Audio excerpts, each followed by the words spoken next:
Everyone I know listens to podcasts. Anyone who's anyone has their own podcast. You could start your own show even if no one asks. It's easy to record yourself and act like an ass. Murder, sports and politics, histories and movies, heist or technology. There's an audience for everything. Yes, but who on earth will listen to three random Vatos reading books?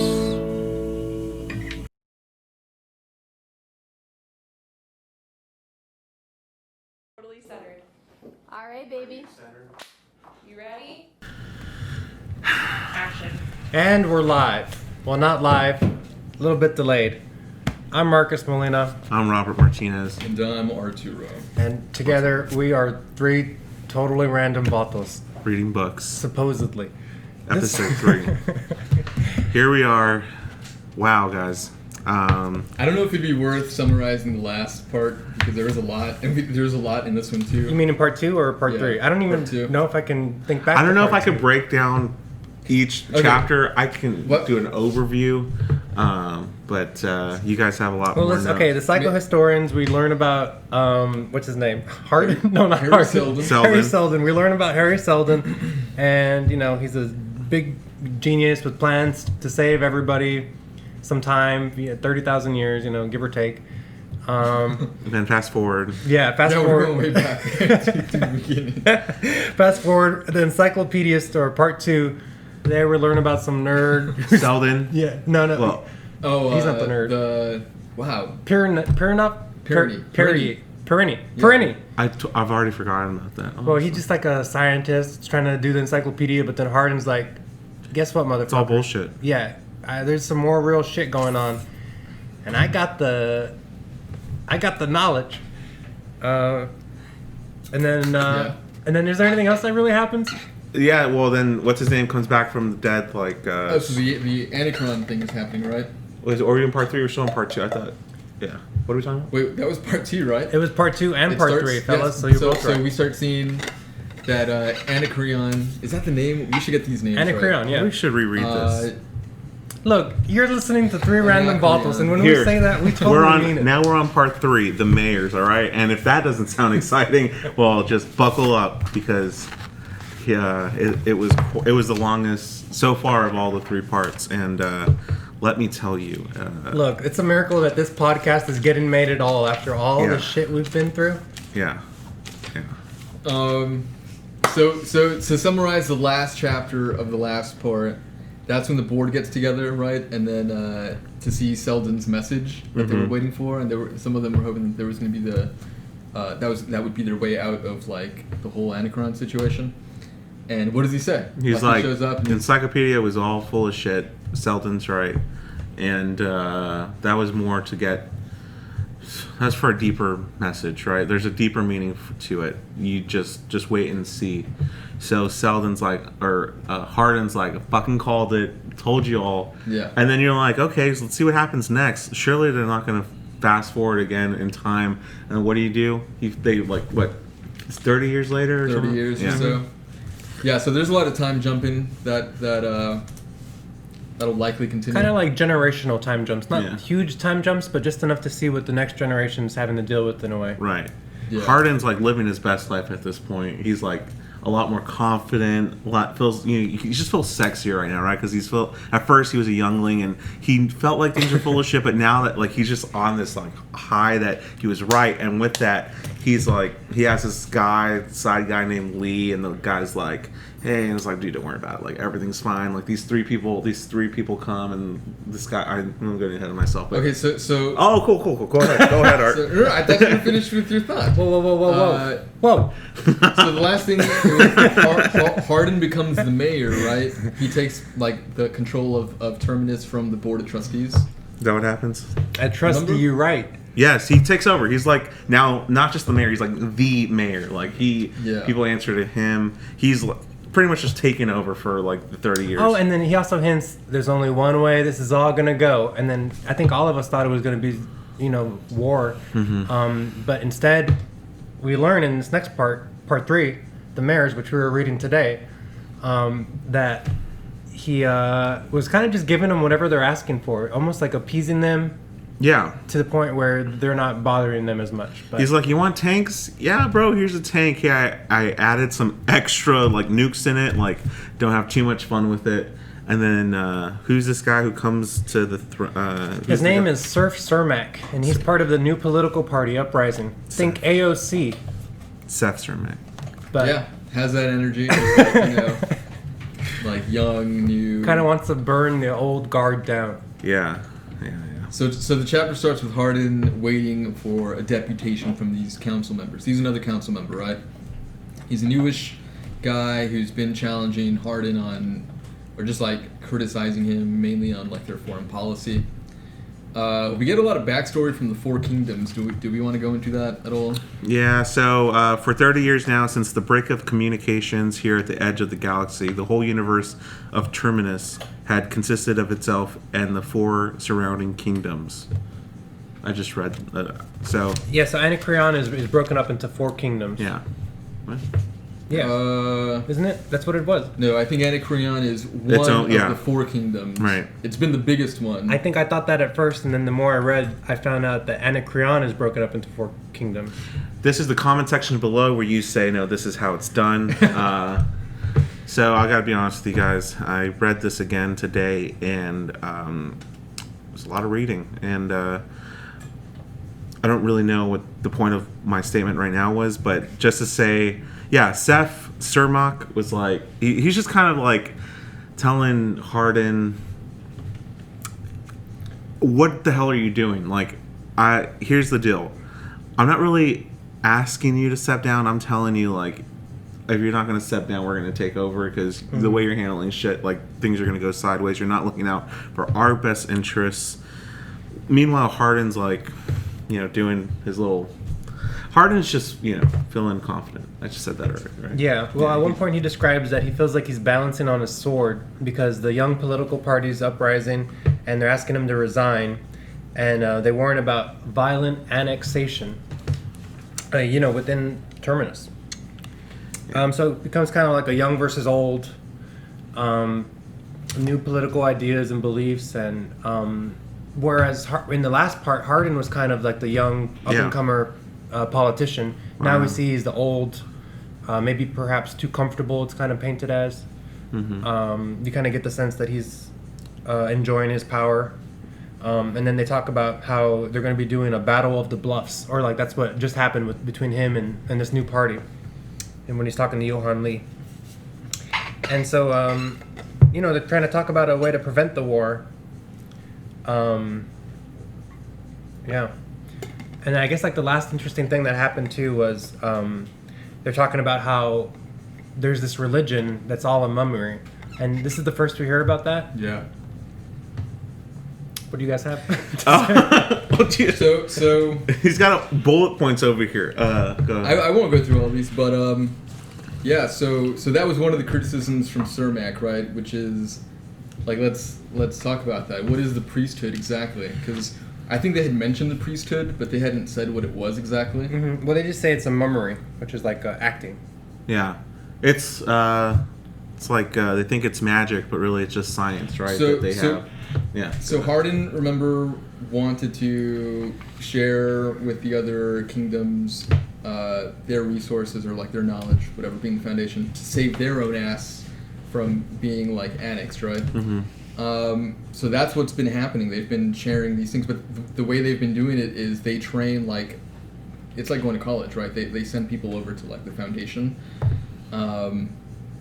And they train them in like a priest-like manner, like it's like they're training to become priests, because apparently they were so barbarian that they couldn't grasp the concept of science if it weren't presented in like a magical kind of mysterious way. Do you guys remember that? Yeah. I read that today. Yeah. So we know that, right? There's like this weird religiosity to the sharing of knowledge and sharing of science that he's now being criticized for by Cermak. And it was just a weird thing. And they do get into it later, like how strong of a thing that is. But yeah. And it also kind of hints at the end too that Johann Lee's even doubting Hardin, and you wonder, at least I did as a reader, if Hardin's alone at this point in the timeline. Did you guys have that feeling too? I don't know what Hardin's angle was. I thought he was playing it too cool, in my opinion. But yes, I felt like Lee was kind of questioning him. It's like, I don't know, dude. Like, don't underestimate these younglings, bro. Like, they're gonna take over. So we don't know how serious to take that. But we know that, Hardin is taking it in stride pretty cool. Okay, chapter 2. Who wants to, who are we introduced to in this chapter? Who is this about? Polly Verisov. And who is that? Dude, I gotta be honest with you. This is probably the most boring chapter in my opinion. We learn he's the ambassador of power, and he also acts as a high priest. And we also learn that the priesthood is kind of a deception to these outer kingdoms. That Terminus kind of is manipulating them for whatever means. And then we learn about probably my favorite named character, Weenus. Weenus and eggs, dude. That's why my mom called weenies. Like, but she always said weenus and eggs. So I grew up this whole time saying weenus and eggs.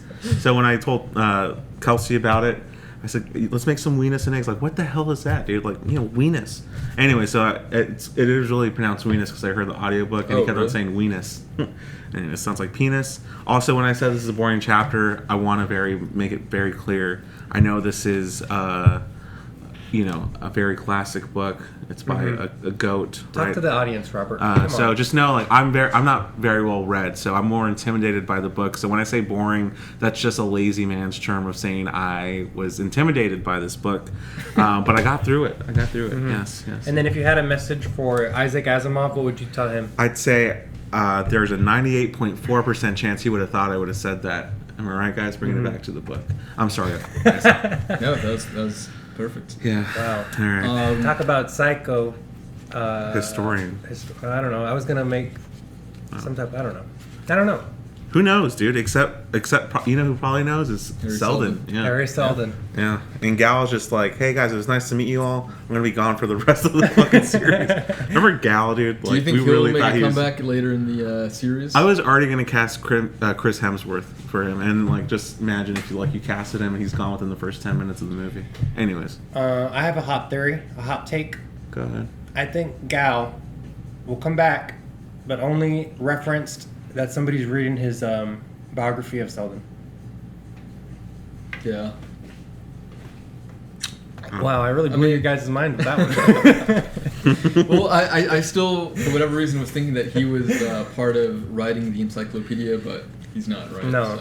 So. So we learned about Prince Regent Weenus, who's set to become... Wait, no, who is kind of taking the power of king at the moment. All right, Weenus. Okay, so there's Weenus. And then King Leopold.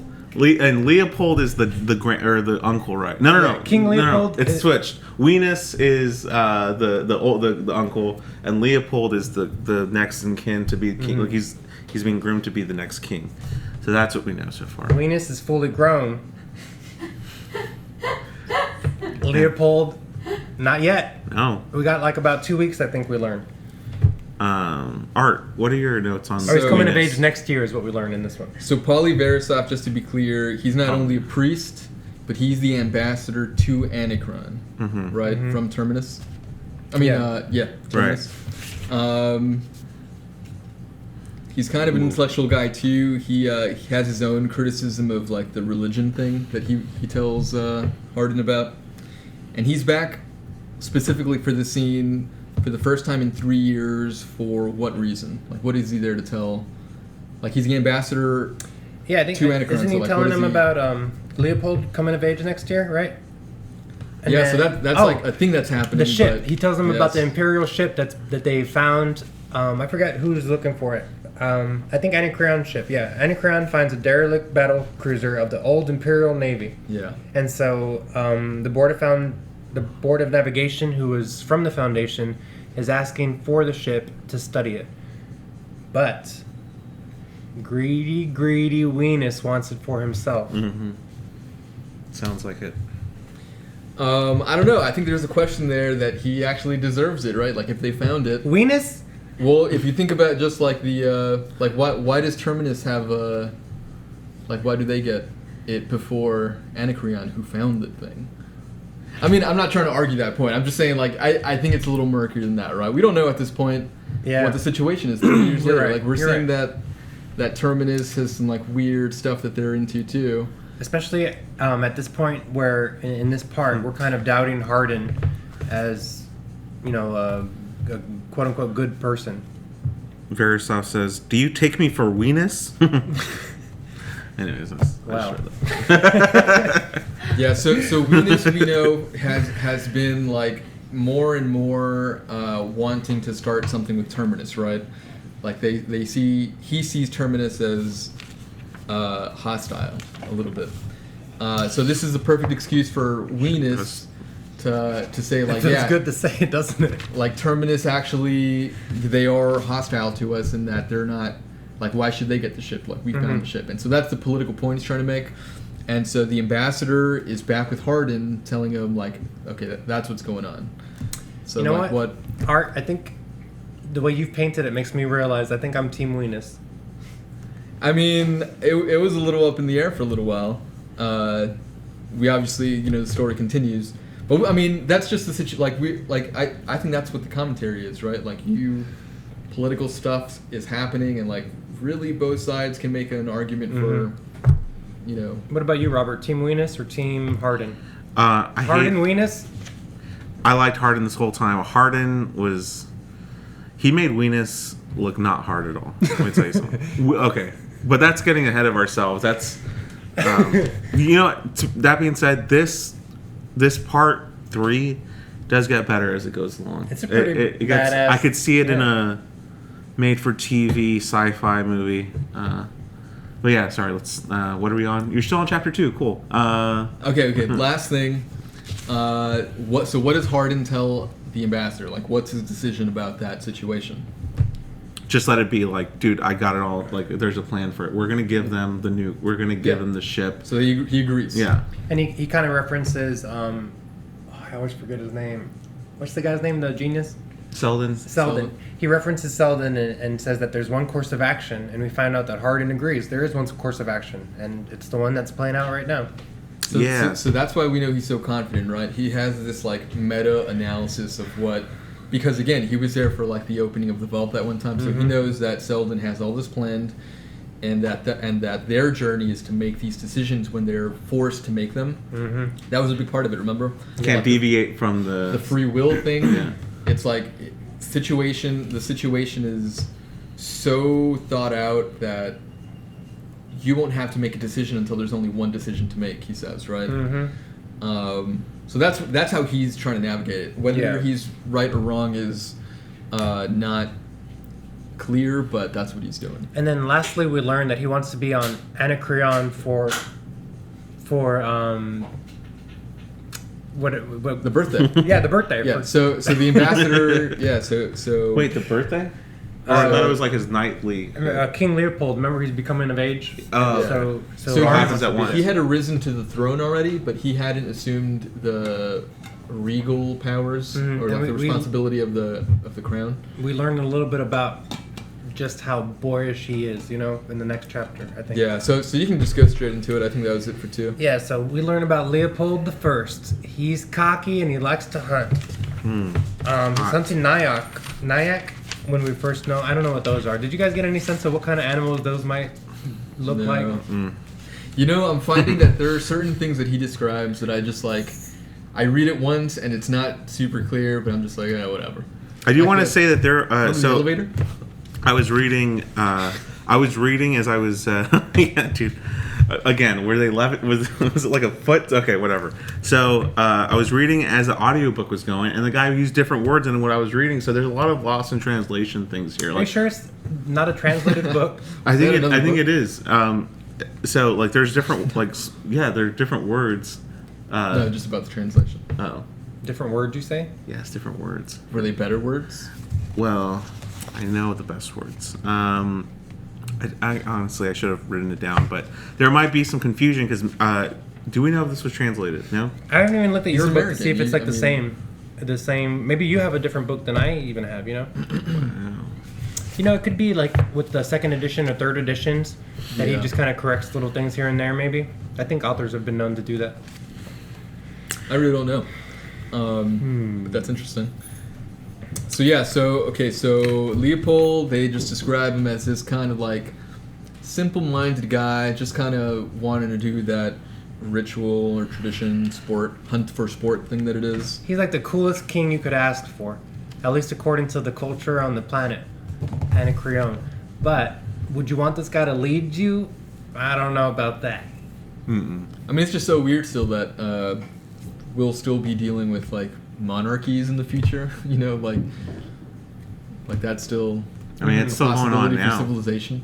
Yeah, but you would think 12,000 years in the future, we've had that, but there's no reason to think that. Yeah, just like police. No, I mean, we're still ruled by rich people.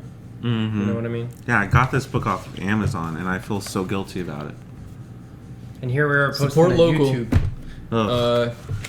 We should try to get some Austin bookstore sponsors. Yes, Yeah. I like the way you're thinking. Yes. Well, Marcus in post editing, he'll post some.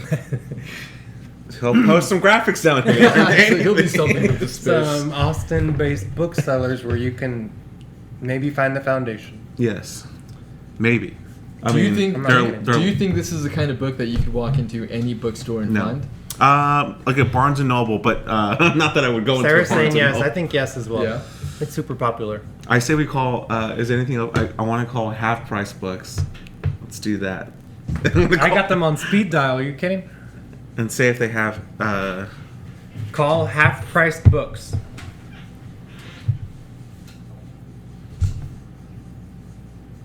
Listen. Uh-oh. Siri always lets me down. Okay, here we go. Shit. Are you Gonzalo? Thanks for calling Half Price Books at North Lamar. For our most up-to-date store hours, please visit us at hpb.com. Wait, they're not open. They haven't been open. Stores. No, they're If open. it is currently during business hours, our staff members are on the phone with other customers. Please give us a try back shortly. Whoa.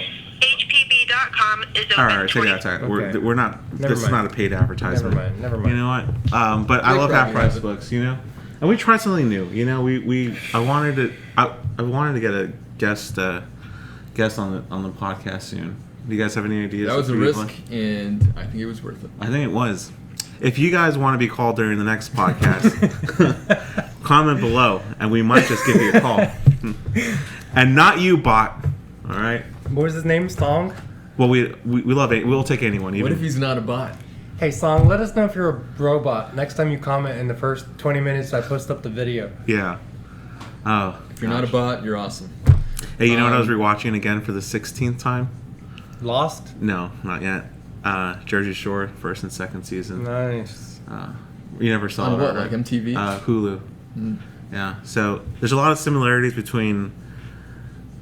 Absurdity of. There's certain none. I people. just wanted to just bring that up since we're kind of veering off. Let's bring it around, all right? So, Okay, yeah, so we see Uncle Weenus, he calls Leopold a fool, and he calls him a fool a couple of times. And then there's kind of posturing both ways, and Leopold's like, hey, man, I'm about to be king. And then they're talking about predicting war versus the Foundation, and how Uncle Weenus feels like they're just getting like the crumbs off of the table, you know, from what these super intellectual people are offering. And so they're talking. Weenus is more like of the maybe we should be grateful for what they're giving us, whereas Leopold. and then Weenus is arguing, no, we should be proactive here. You could be king of the entire galaxy.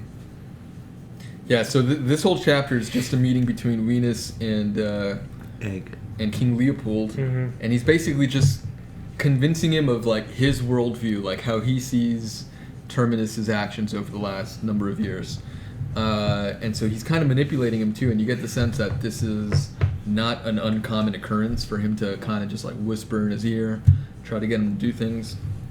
But he is the regent, right? Which is kind of like the king. He's acting as playing king. Yeah. Yeah. So we know that. Yeah, so eventually he does convince Leopold that he should attack immediately, but then Venus is like, whoa, wait. I'll tell you what. Stop for Hardin. Hardin's coming on your birthday. Maybe we should wait for him.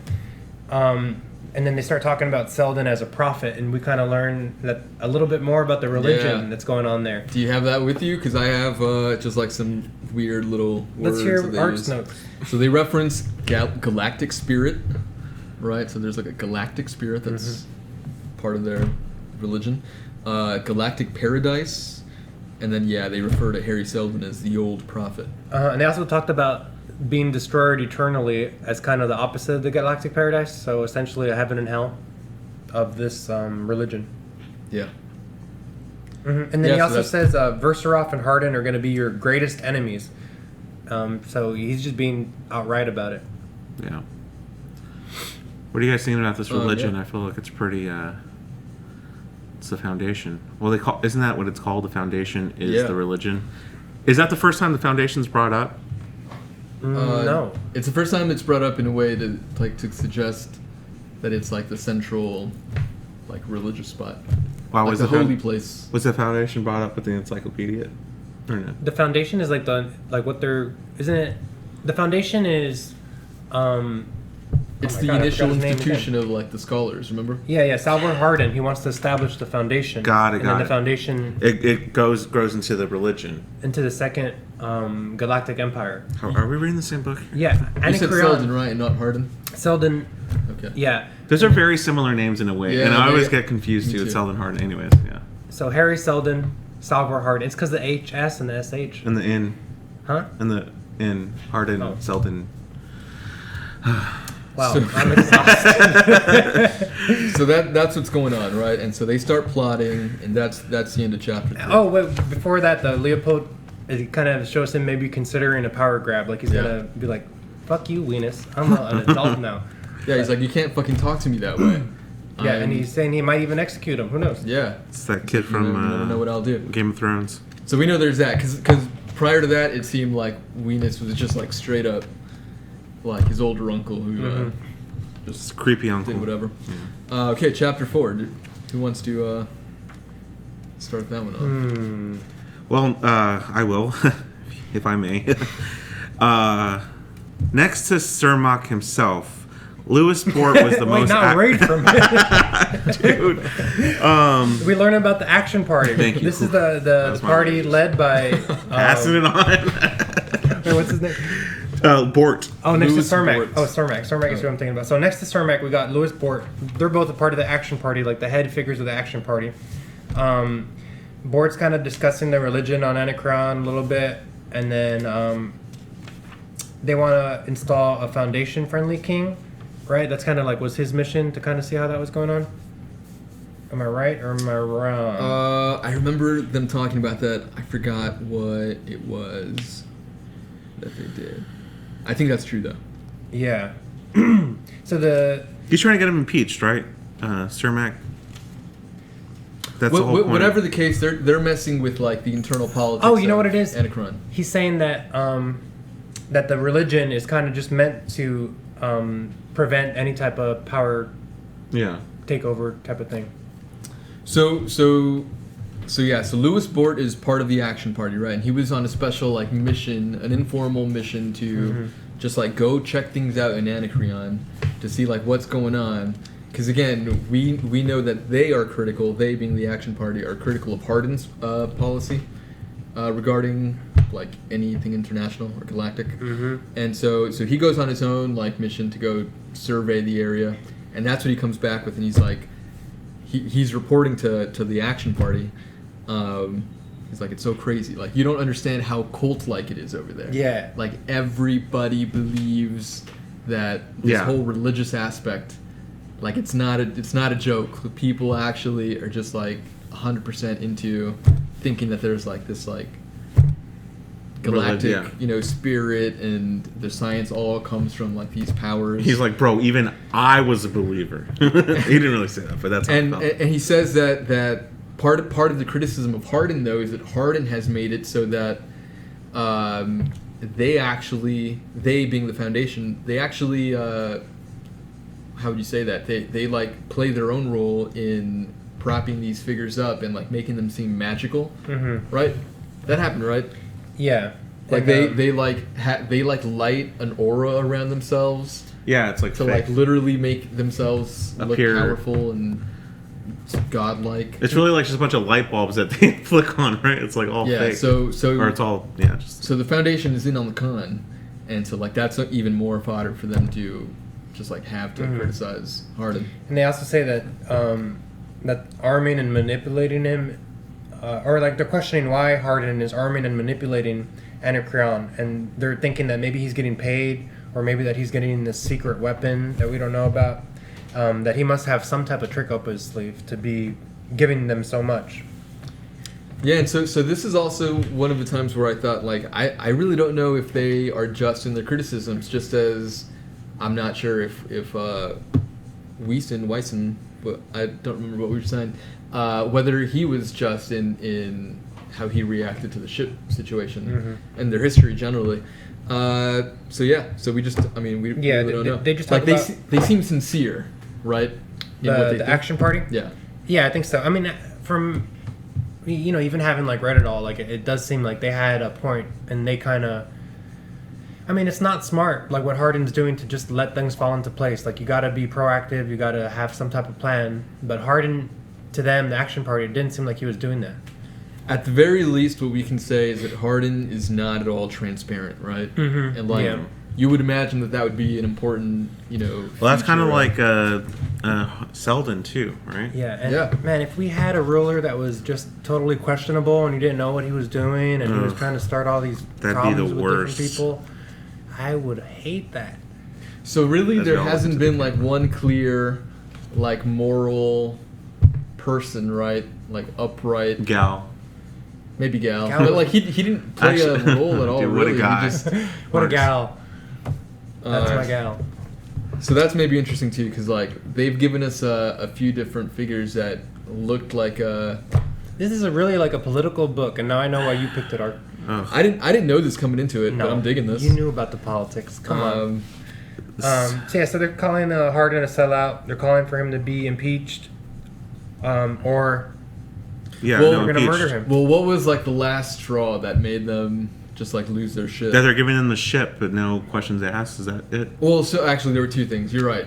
Thank there you. was the hint Just of no, that. You're right, not but. There was a hint of that because like they had heard rumors. It wasn't confirmed for them yet, and like that alone was just like what they said was like it wouldn't surprise us if that were true. But I mean that's basically what we think of him already. Like he is someone who would do that. But then the second thing was finding out that he was going to be visiting for the birthday, and That's so right. they flip their shit. They think that there's some yeah, he's getting money paid. stuff There's some going combing. on. There's some. And so that makes Cermak go, we got no choice now. I'm calling for impeachment in the next, in tomorrow's city council meeting. Cermak has good intentions, I think, but Hardin's got his shit together. So like they just look at themselves as like anti-establishment, it seems, right? Like they just see Hardin that like very non-transparent. group I mean, of he's people. been And he ruling has for like been, 30 years. Yeah. I mean, if there was a ruler for 30 years, you would think there'd be some people kind of sick of him.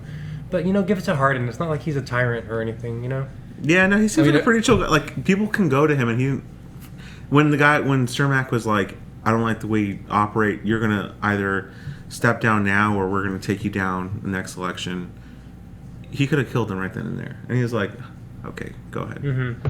So, And then it yeah, seems he like- seems like a chill guy. I don't know if it's in this chapter or the next chapter, but there's like a vote that happens, and then it's like a close vote, and he was expecting it to not be as close, but it's still close, which kind of suggests to me that he's, doing things fairly. Didn't they kind of cheat on that vote? They were like, don't you need like 150 something votes, and you only That's got what they're 30? saying. Like, we were expecting 150, but we Yeah. only got 113, or I don't know, something Yeah. like that. But So on that same, it was the impeachment vote is what it was. Yeah. It was well, let's wait on that then, I guess. well, that's the next chapter. Oh, okay, great. That's what you were literally talking about. Hey, isn't that what's great about Isaac Asimov? He just gets to it every time. He really does. And when I say get to it, I mean like, hey, what's going to happen in 30 years? She's like, I'll tell you right now in the next chapter. So in this chapter, it's Johann Lee and Salvo Hardin just like on a ride together discussing kind of where they're at, right? And one thing that's revealed is And the that, action party. Yeah, and so one thing that's revealed is that they have the impeachment vote, and Hardin won by 22 votes, right? And they were expecting 60. He won 206 to 184. There we go. I should have just waited instead of just making up numbers. and so after that vote, 59 members of the Action Party left the room and protested. Very dramatic. Right? I could picture that scene vividly. We've had scenes like that in our Congress in the last few years, right? Mm-hmm. Nancy Pelosi, doing the clap. Yeah. Remember John McCain? Well, yeah. Let's hear another one. You got another one? Romney being like, "Fuck you, Trump," right? Yeah, a few moments of just Republican speeches, I guess. Sarah, you got any others? When they refused to give what's his name a Supreme Court hearing when Mitch McConnell refused. Oh yeah, they went berserk a little bit. You know what? Wendy Davis here in Texas. Remember that? That's a good one. Wow. Well, we've covered it. Austin, local. Pink sneakers. Ted Cruz National. eating his boogers on national television. The I don't debate. know about that. Look it up. rolled down and Video here. I got to figure out how to add a GIF or a video or something. That would be great. GIF. Okay, so what's the last thing that Well, they're talking about how the second crisis is kind of lining up with the 80th anniversary of Selden's big... Oh, the anniversary of Terminus, right? That's what it is. And then he tells Johan the lie about Selden returning as he's leaving for Anacreon. Hardin, to buy him time, right? Mm-hmm. Yeah. And then he's like, hey, just give him a message about, after the conclusion of the crisis, things will be kind of figured out, and Selden will come back. And then Hardin says it'll confuse and postpone things until he's back considerably. So it seemed more calculated to me, I think, than just it seemed like he had planned that, right? He was like, I'm going to manipulate the public by, I need you to give this statement, and specifically that, word for word, right? Mm-hmm. He's telling him to lie. Yeah. And sorry, they're also on their way to, him literally leaving. Yeah, that's going what to the setting Anacreon. was. It's King Leopold's birthday, baby. Yeah. And boy, was it a festival. Guys, Art, this is a great book so far, but I just want you to know when it's my When turn it's to your pick, turn? we're doing Carrot Top autobiography or something. Something more just kind of tame, and we might even have Carrot Top as a guest. Sorry, let's go back to this. What are we on, chapter 7? Hey man, your turn. I wonder who's gonna have their turn next. Not me. Don't do it. Don't put the pressure on me. All right, I guess it's me. Cool. Okay, so yeah, next day. You chapter vote here. 6 starts Sorry. next day. What's going on? Put in the comments. I just keep on. Hey, what about this? Is that a webs?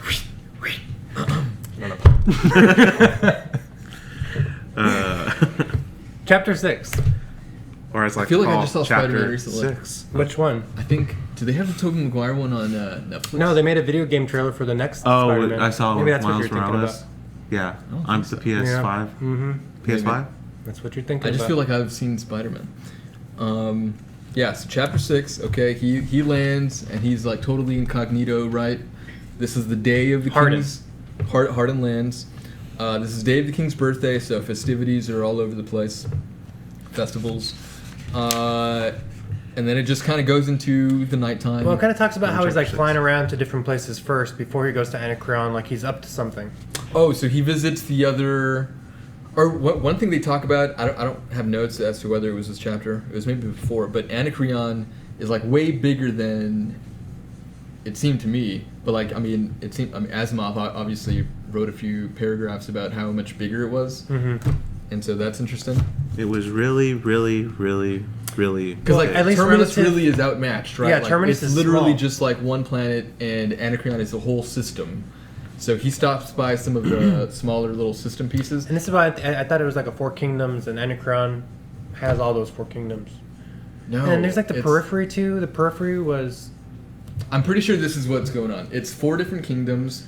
Anacreon is the most powerful of them, Mhm. and in this part, I think they say they have 24 star systems, and then half of them have populations of more and than a habitable planet and stuff like that. Yeah, so it's a big system. Yeah, so Hardin takes his time flying around Anacreon, and then he ends up going to watch Leopold on the throne, and it's kind of like a really It's a ceremonial thing. Yeah. magical throne. He's kind of He like floating around. levitates and like is lit up, and it's like, well, guys, see, look at me, I'm a king, bro. It's like, whoa, spinning he's in like, his chair. he's like, Whoa!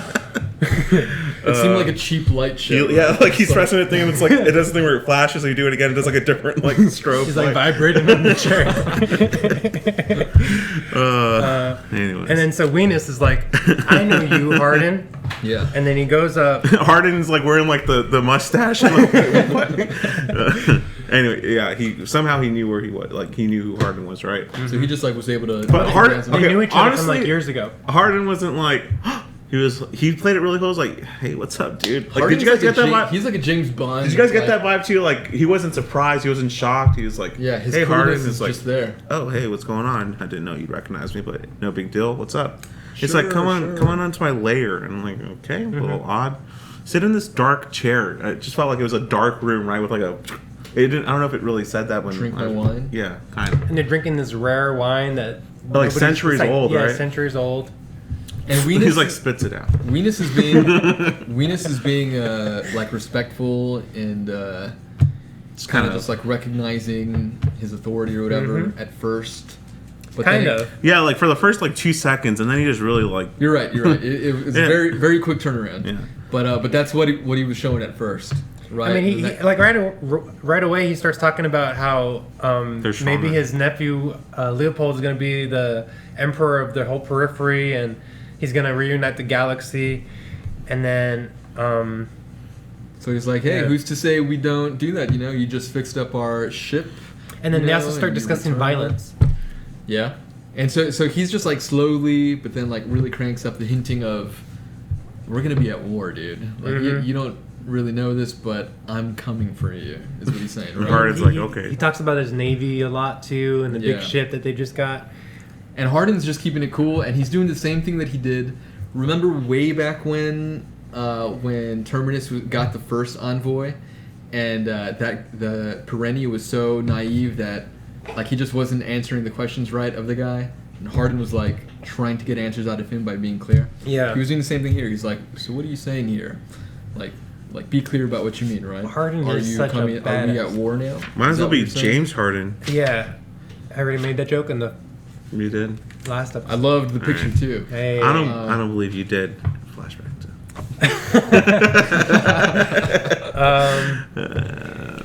Oh wait. So, and then he also says that we're taking you prisoner of war. You're surrounded by guards. You know, like that's big. He drops his cards on the table, puts his balls on the table. Puts his weenus on the table. Yeah, that's exactly what he does. And he's like, the ship is actually Gonna nuke you guys. heading to you right now. It's been on its way forever, and the orders are, just like fire on sight. Right? And then what is Harden is like, oh, that was gonna be a little earlier than I anticipated, but and then Harden, what's his name? Weenus is like, what do you mean you anticipated it? Huh? And he's like, listen. Oh wait, are we in there yet? Where he just No, go, tells yeah, him his that's master what it is. plan. He's Yeah. like, I saw this as like a Christopher Nolan movie where like the Joker is describing like what is like the whole twist. It's like you think you have everything figured out, right? And it's like, but what if I told you that religion, the foundation is so powerful that if they even get a whimper of you turning on us, the priests, the people with all this power that you didn't realize have all this power over your society, over all of us, will turn on you so quick that they're already going to be knocking on your door right now. Like, they don't even try. You can try it. Go ahead. Actually, do it. He was just fucking do it. He was telling Weenus. And Weenus was like, bro, I actually want to keep on talking because you were going to talk, but I had nothing to say. Yeah. No. Okay. So he's basically doing like the Harry Seldon, but like times 20, right? Because it's like in the moment. Mm-hmm. He's basically saying like, I've actually prepared for all of this. Yeah. Right? Like, I got countermeasures in place right now, and you described the effect of like the religion and like how that plays into it. He's basically, it seems like, masterminded like all the kingdoms to behave in such a way that they can never, like they don't have power over him ever. And then Leopold's over there in the club just spinning around drinking champagne. Still levitating. And then midnight strikes, and like Cinderella with her little pumpkin, his strobe light just like pops, and whatever he's levitating on Catches stops. fire. Just start whipping him with the towel. Yeah, that's the same thing that played Dude. out there.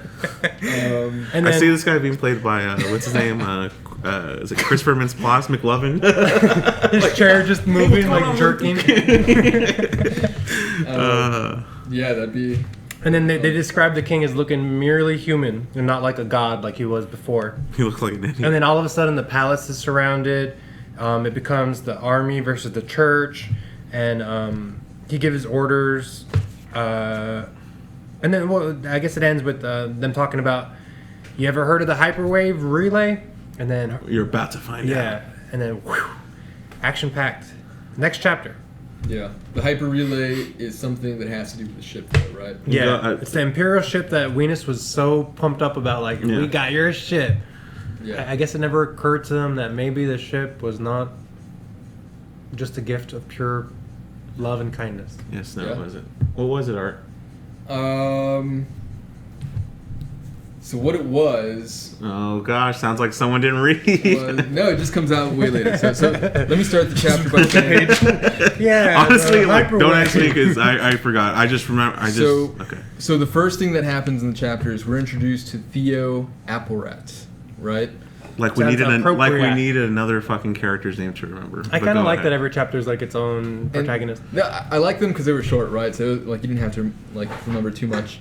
But so who he is he's a priest too. He's one of the highest ranking priests in Anacreon, and he was actually involved with the Foundation's rebuilding of the ship that Anacreon had found, and the Foundation took in to repair for them, right? He's like one of the mightiest priests. It seemed like, right? Yeah, so Like- just like yeah. He's like the highest ranking status.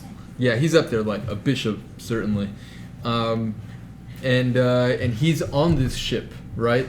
That's heading back to Terminus to like try to capture the Foundation, right?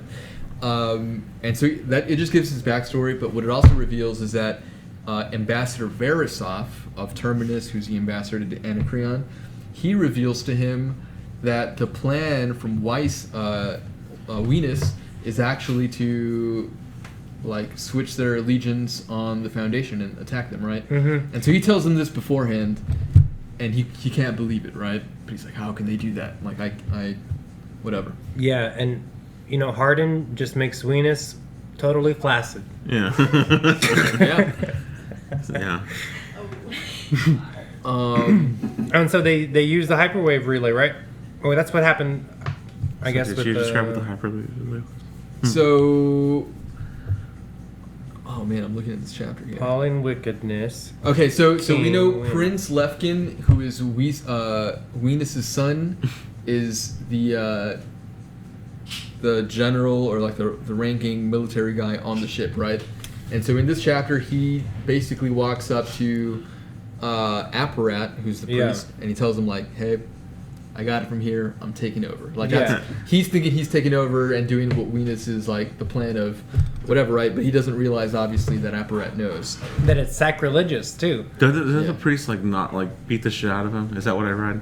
Did I So read that so right? at the end, so what Apparat does is like he's like, okay, whatever, like I'll leave. He just like strolls through the ship and goes to the communication room, and that's when he's like, I'm gonna take over the communication here and basically tell everyone on the ship what's happening. Yeah. And then he also says that your galactic spirit has been revoked, and then like he's kind of like taking all of his blessings back, you know, like as if you can just like when you bless somebody when they sneeze and be like, nope, Unblessed. revoked. I take it back. He gave this like crazy religious speech that ended in like a curse. And so everyone hears that, and of course, like again, we know that these are like hardcore, like Foundation religious people, right? Like that's just the state of how everyone is right now. So everybody's freaking out. Oh, so as he says his prayer, that's when the hyperwave goes off at midnight. Yeah, and then that's when the king does his. So that turns the power off on the entire ship, and like everyone goes fucking crazy. And mind you, the king's been partying, so you know he's had a few beers. So right now he's like probably like, this is not good.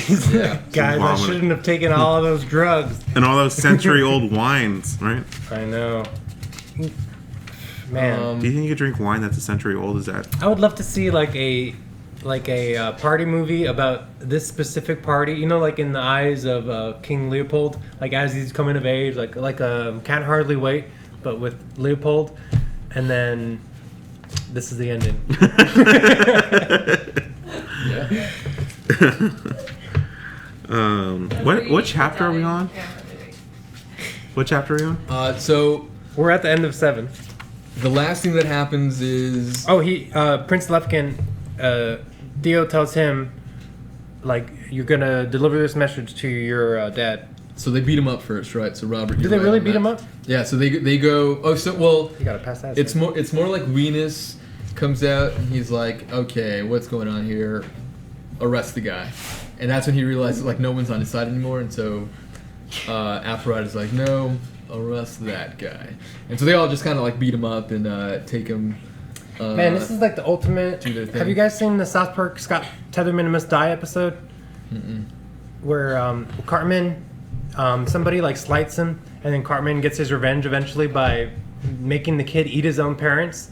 And this moment totally reminds me of that just evil type of, like, you know, just capturing Lefkin and making him talk to his dad and like say like, we're calling for your arrest. I don't know if that happens in the next. I think that's the next scene. Right. Yeah. So Next chapter. So they call they call the Anacreon, and that's where it ends off, right? They're just like preparing him to read like a message to them. And so that's exactly the part we actually failed to mention. Well, the last thing Hardin did in that last scene with Venus is the television turned on, or the tele whatever they call it, and he's like, "You're gonna want to watch this," right? And so like the next chapter like told us what led up to that turning on. And so who's on the screen? It's the prince, right? Prince Lefkin, and that's kind of where we see what Hardin planned just play out, which is what? Yeah, so in chapter 8, we're in Venus's chambers. There's Hardin, Leopold, Venus, plus his guards. They watch Lefkin call for the war to cease, to never start again, and, lastly, Venus's imprisonment. You gotta put that Venus away, or else. And then Hardin starts having this aura, kind of like the king had an aura. But it's different. Yeah, that was weird. You think so? I mean, I'm sure they can make that look cool in a movie, but it was just kind of corny.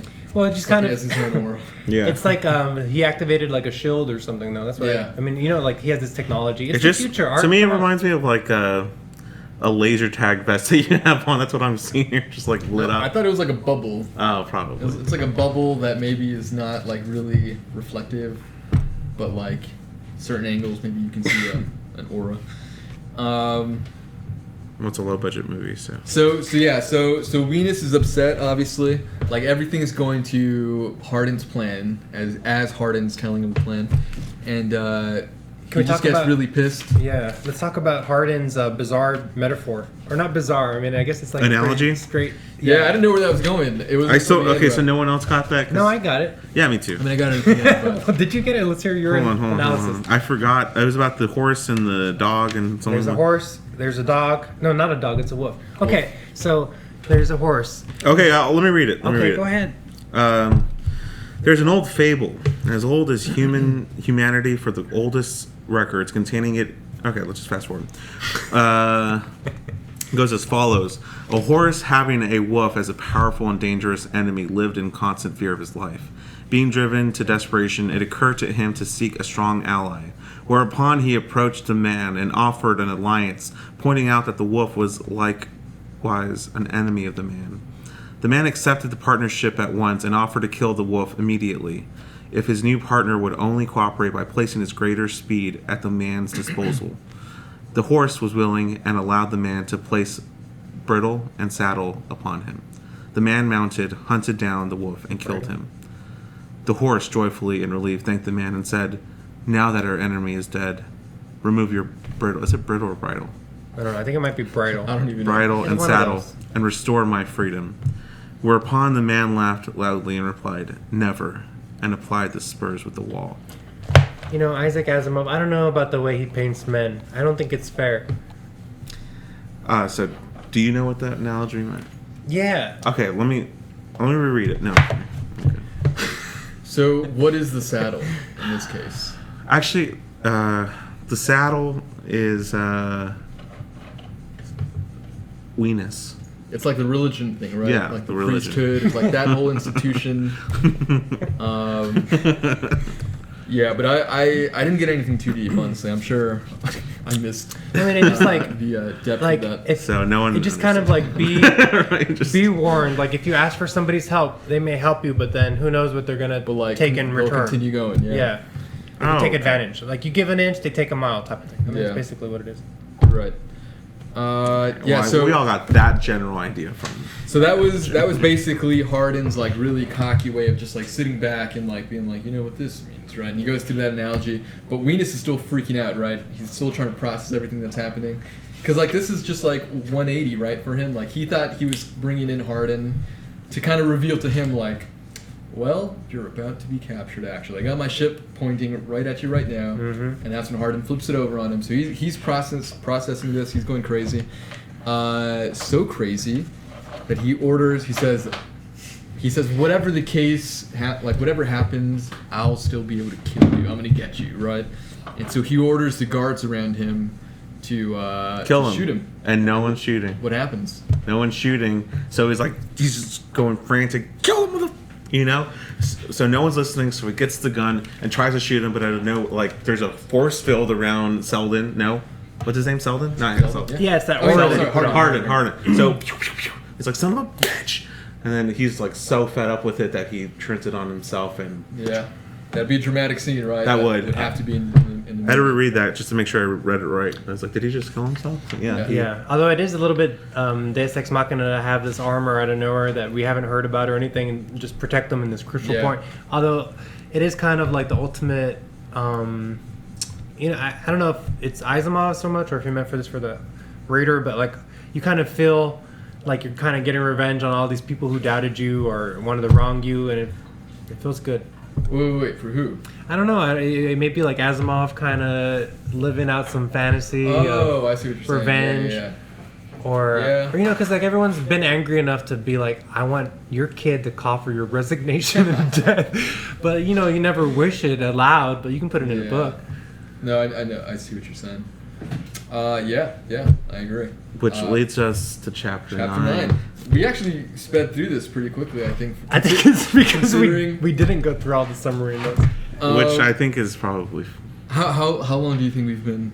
It feels like 30 minutes to me. It may be longer. I think But, it's been about 46.25 seconds. Just under an hour. Oh, Really? never mind. We're doing Oh, wow, okay. We got. okay, Let's never wrap it mind. up. All right, chapter 9. Wrap it up, Ben. So Time these flies last when three you're having chapters fun. were super short. Does anyone just want to? So what's the setting? The time vault. Back to the time vault. Well, it starts with like Hardin kind of just. Oh yeah. Like talk more about popular that, than actually. ever. Everybody loves them. The action party, they were built up, but all of a sudden they're like, "Hey, we apologize. It turns out you were right. We apologize." We may have overreacted. Yeah, and then but they're kind of like starting up this new thing that they're. I mean, really just politicians at the end. It's they just weren't. like Yeah. the next day, like that's what I mean. History is just going to continue on, right? Yeah. One thing I thought was interesting, it just really brought home the point that Hardin was like a hero after the first time, which we read in part 2, like that whole situation. Like he ended up like taking over, right? And then he went to go make Anacreon actually started their military base in Terminus. Like they continued on that plan, and it wasn't until Hardin went to the other 3 kingdoms to like tell on Anacreon. Yeah. And he got them to like kind of they balanced power, right? And that's something that was said by. And he kind of Selden. does the same right here, again. Yeah. So he talked about it. He's like, I haven't been this famous since the first time, but that is where they left off. And what does Harry Selden do? What does he say? He comes up and what? Comes back and he's shirtless and just kind of. He's on a wheelchair and. He's like reading like what? Like is he now prepared? Like, hey, this is when you're gonna record that thing for 12,000 years from now. He just like has a book with him. He's like, oh hi. Yeah. He's I like, am hey, from most of you probably don't even know who I am. No, but I know you probably, right? He's saying that kind of deal. It would be another And he good makes show him- to like imagine Selden like filming all this, like like just like a show recording him like preparing like all of his like, all right, now we got to do the year 2087. I picture like a Zordon, like a situation like that. Mighty Morphin Power Rangers. Yes. Does anyone remember Mighty Morphin Power Rangers? Or more specifically Zordon. It's like John Locke when he comes back and he's alive.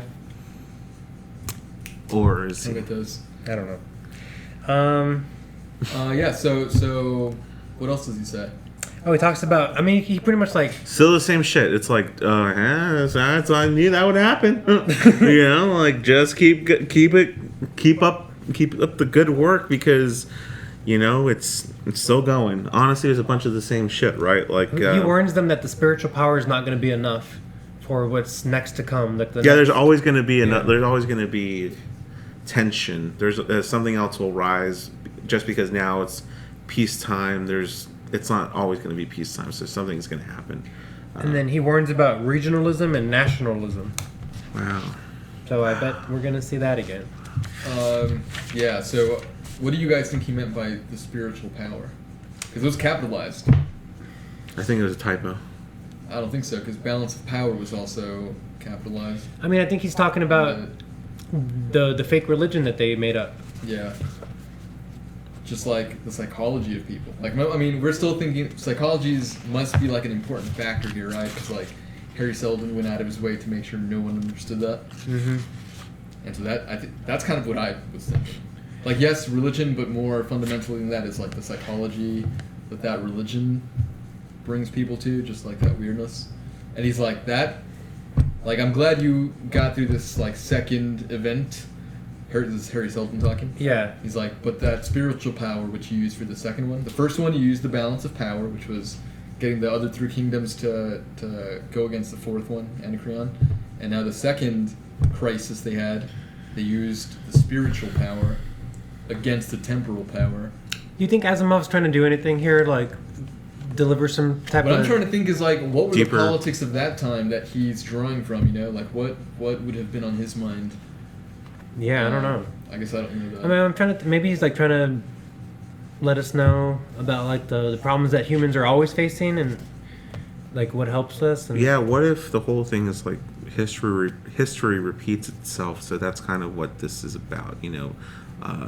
What's his name? Seldon, Harry Seldon, is just kind of preaching like we've seen this before in the past. Like this is why I know it's going to happen because. Oh. Yeah.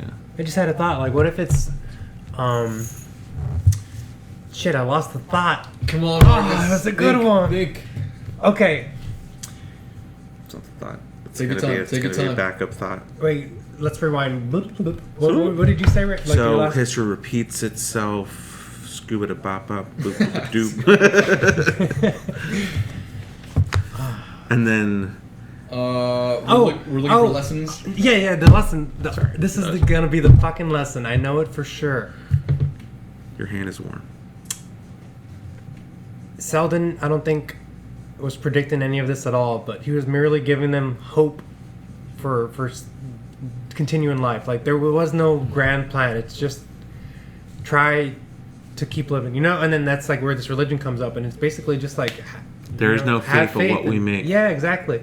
And so I think by the end of it, he's like, "Wow, well, I'm about to die right now. I was just recording these videos because I had nothing better to do.